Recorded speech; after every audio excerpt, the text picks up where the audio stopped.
Good morning, and thank you all for coming. I'm District Attorney Dave Sullivan, and I'm pleased to report that the identity of the victim, the unknown victim of the Warwick homicide from 1989 has been made. I'd like to first thank all the members of law enforcement who worked on this case throughout the years.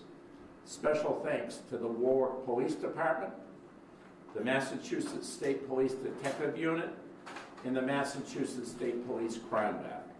I'd like to acknowledge individuals who are here today who have been pivotal in our investigation. With the Mass State Police Detective Unit, Captain Jeffrey Cahill, and Trooper Paul Margay, our lead investigator. Thanks again, Paul. From the Mass State Police, Captain James Penniman, Lieutenant John Dillman Molino, Sergeant Lenny Crossman, and Sergeant Blake Gilmore. These are individuals that were working on this case going back many years, and your dedication is greatly appreciated. Also, with the Warwick Police Department, Chief David Shoemaker and the retired Chief Brian Peters. Also want to recognize Detective Captain Eric Benson, who is also part of this investigation.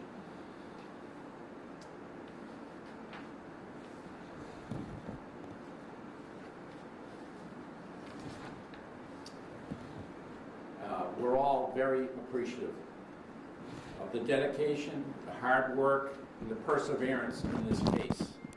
Seeking justice for the unknown victim has been their driving force from day one.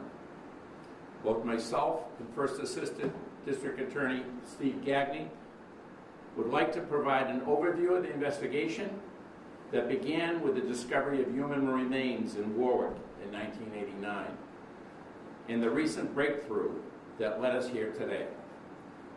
This case began on June 24, 1989, when a passing motorist discovered what appeared to be human remains not far from the roadway of Route 78 in Warwick, Mass.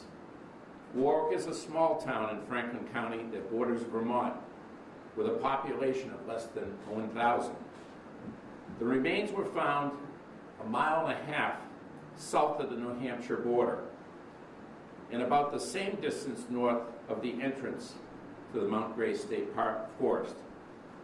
The remains were 10 to 20 feet off the western edge of the roadway in a lightly wooded area near a small gravel pit.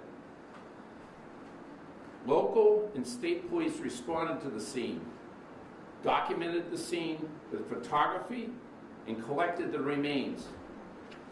Here you can see the scene at that point in time. It really hasn't changed much over the following decades. Upon examining the remains, the Office of the Chief Medical Examiner determined that the victim had been dismembered, and the case was investigated as a homicide. The following diagram shows what portions of the victim's body were recovered and which were not. Investigators over the years pursued many avenues to identify the victim to no avail. A thumb print recovered during the autopsy was uploaded to and compared against the National Criminal Justice Database, which yielded no match. Missing persons reports were reviewed. DNA from the remains were uploaded to NamUs, which is the National Missing and Unidentified Persons System, with no results. Other investigative avenues were pursued with no success. So I'd like to continue this with Steve Gagne. We'll get into the investigation and how the DNA that was recovered led to this identification. Thank you, DA. Morning. In any homicide investigation, the identity of the victim is square one. From there, investigators can determine who the victim's circle of family, friends, and co-workers were, and attempt to retrace their last known steps and contacts. In this case, investigators were hampered from the start in their efforts to solve this homicide without an identification of the victim. Ultimately, advances in forensic science, and in particular forensic genetic genealogy, provided a new source of hope for identifying the victim in this case. In September of 2023, the State Police Detective Unit, attached here to the Northwestern DA's office, collaborated with the State Police Crime Laboratory to submit the victim's DNA to a private forensic laboratory in Texas known as Othram. We've had past success working with Othram in identifying a previously unknown human remains found in 1978 in the Hampshire County town of Granby, Massachusetts. With Othram's help, we were able to identify those remains as belonging to Patricia Tucker and breathe new life into an investigation that had been dormant for decades. As in that case, the hope with this case in Warwick was that with Othram's cutting-edge technology, we could locate one or more living relatives of the victim by comparing her DNA profile to various genealogy databases. In early 2024, Othram provided us with a limited family tree and a potential identification of the Warwick victim. Here you see a redacted example of the type of family diagram and tree that we received from Othram, giving us on the left the potential unidentified human remains and some potential relatives that we should try to locate and obtain DNA samples from. Armed with this new lead, investigators located and spoke with several living relatives of the victims, and through another round of DNA testing, Othram was able to confirm the victim's identity. We now know, nearly 35 years after her remains were found along Route 78, that the victim in this unsolved homicide was born in 1924 by the name of Constance Holminski, who at the time of her death was known by her married name, Constance Basignani. She was born in Hawaii in 1924, and at the time of her death, she was living with her second husband, William Basignani, in Woonsocket, Rhode Island, and the couple had previously lived in the Franklin, Massachusetts area. In speaking with Constance's grandchildren, investigators learned that she was last seen or heard alive around Memorial Day weekend in 1989. Her husband, William, told the family that Constance had decided to move back to Hawaii and that they would not be seeing or hearing from her again. Investigators were unable to locate any shred of evidence that Constance, in fact, ever moved back to Hawaii. And family members report having no contact with Constance since that time. Other than her husband's cryptic and apparently untrue statement that she had moved to Hawaii, investigators at this time do not currently have sufficient evidence to officially name anyone as a suspect in Constance's murder, although it's fair to say that her deceased husband, William, who died in 1993, is a person of interest. At the time of her disappearance, as I said, Constance was living with her husband, William, in Woonsocket, Rhode Island. Investigators have yet to determine what reason her killer would have had to dispose of her remains in Warwick, which is about an hour and a half and approximately 80 miles from Woonsocket. We've also been able, in speaking with her family, to patch together some of Constance's significant life events. As I said, we know she was born in 1924 in Hawaii, and here's a picture of her when she was approximately in her 20s or 30s. She was married and divorced in the 1940s, and in 1945 married William Basignani. They had at least one child together, and it was through that family tree that we were able to locate and speak with 3 of Constance's grandchildren, and also one of her living daughters who's on the West Coast. In patching together this family tree and in trying to retrace and confirm or dispel Constance's movements throughout the years, we were greatly assisted by law enforcement in the state of Washington and also in the state of Hawaii. So this investigation, which is now reinvigorated, has literally spanned half the globe. After her remains were found in Warwick in 1989, she went unidentified until 2024, as I said, when we were finally able to put not just a name, but a face, and to bring her back to life to some degree, and to finally give her family some answers. The investigation into her murder, which we're not quite sure yet to this day precisely where she was killed, but we know that her remains were deposited here in Warwick. This investigation is now more active and ongoing than it's been in decades. Our hope in holding this press conference today is to bring renewed attention to this case and hopefully trigger some additional leads in this investigation. Now that we know Constance's identity and know who she was married to at the time she disappeared and where she lived, we're hopeful there may be somebody out there who knows, remembers something, no matter how minute or seemingly insignificant. In these cases, you never know precisely what type of lead may have a domino effect. We'd be looking to speak with anybody who knew Constance or her husband, William. These are some pictures of him. Anybody who may have worked with them, known them, heard, seen anything throughout the years, particularly after Constance's disappearance. Anybody who may have been neighbors of Constance and William. On the left here, we have the Diamond Hill Apartments in Woonsocket, Rhode Island, where they were living at the time of Constance's death. And on the right, we have just a map showing the geographic distance between where she went missing and where her remains were discovered.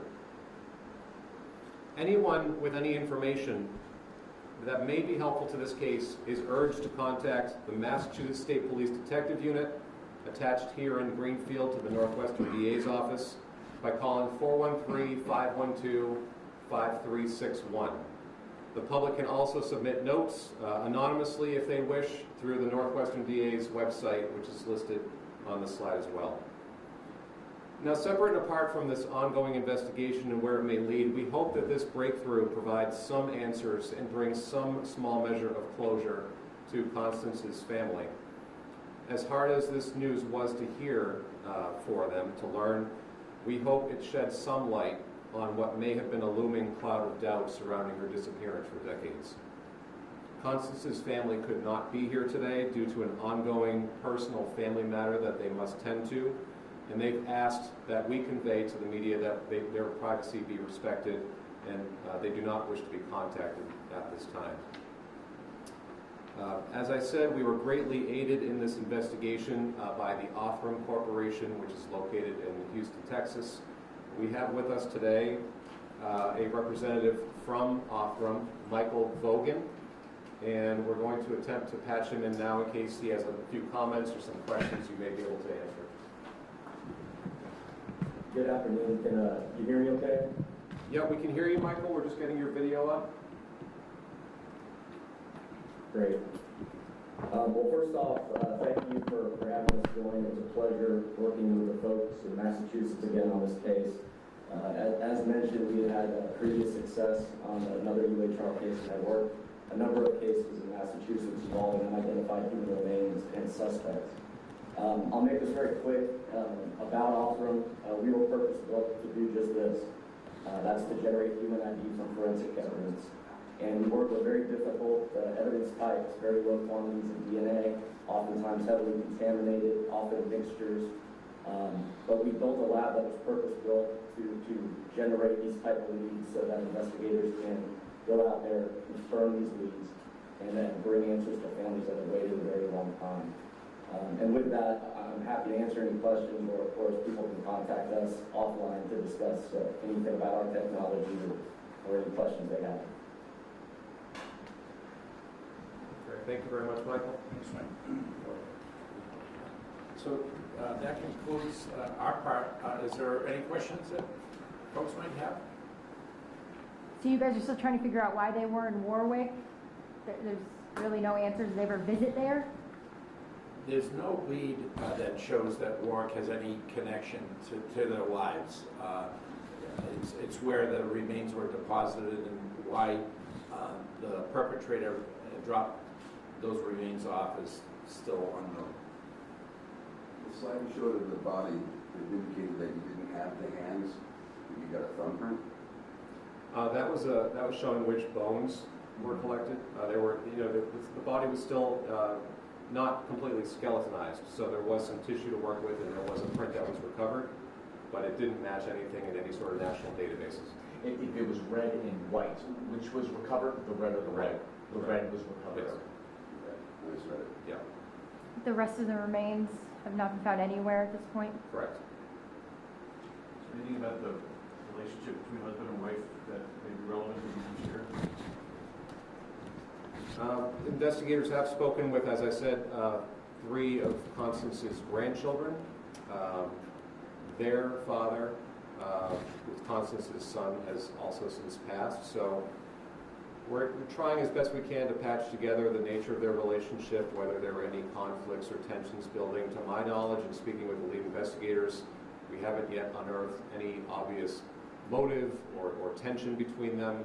But certainly William's cryptic and, as I said, apparently false and misleading statements that Constance had just up and left for the West Coast or for Hawaii don't seem to be true. We know they're not true.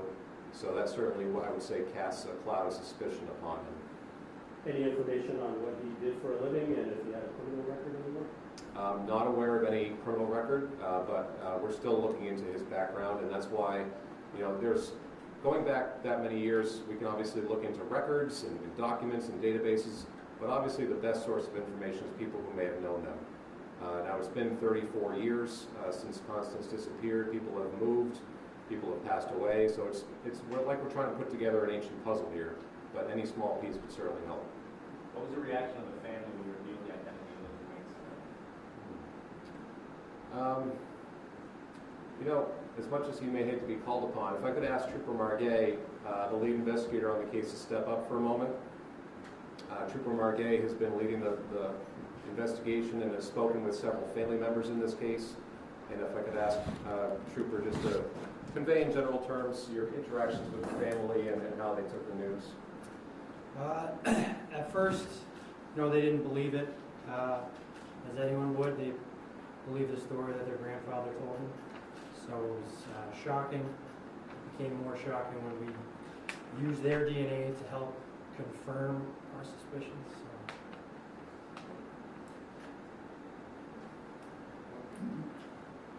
Is this a relief to the town of Warwick? Oh, Chief Shoemaker. You're on the spot now. And Chief Peters, come on up. Yeah. So we have the current chief of Warwick, Dave Shoemaker, and retired chief Brian Peters, who was the chief at the time. You were there on the front line, so share with us how this feels to you. Well, it's a big relief. We've never had anything like this happen in town, and hopefully never will. So. But the DA told us it was still 0 as far as murder rate, because it didn't happen in Warwick. We're happy. Can you talk about the reaction? What it was like at the time when these were found? What was the sort of response from you and the police department and the town to have this? It was a big shock. It was a Sunday afternoon, if I remember right, and we showed up at a scene, and there were some arms and legs. So yeah, it was shocking. Sure.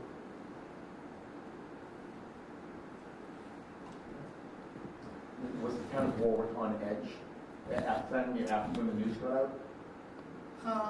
I don't think they were on edge. I mean, everybody's concerned. We're a small town. Word passes through pretty fast. So, yeah. We did an investigation for a whole week. We did cadaver dogs up and down the road to see if we could find the other body parts, and nothing. Are you pretty amazed at the technology then versus now and how Absolutely. Park? Back then they said, well, we're saving the tissue so that we can get DNA later, and we never thought too much about what was happening. And it's like having cell phones. We had no cell phones or anything like that back then. You still don't get reception.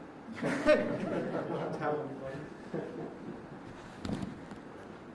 Okay, well, this concludes things, and thank you so much again for coming. And it's just so important that this beautiful human being lost her life, and now, to the best of our ability, let's bring her back and let memories come and maybe help solve the mysteries behind that are still existing. Thank you.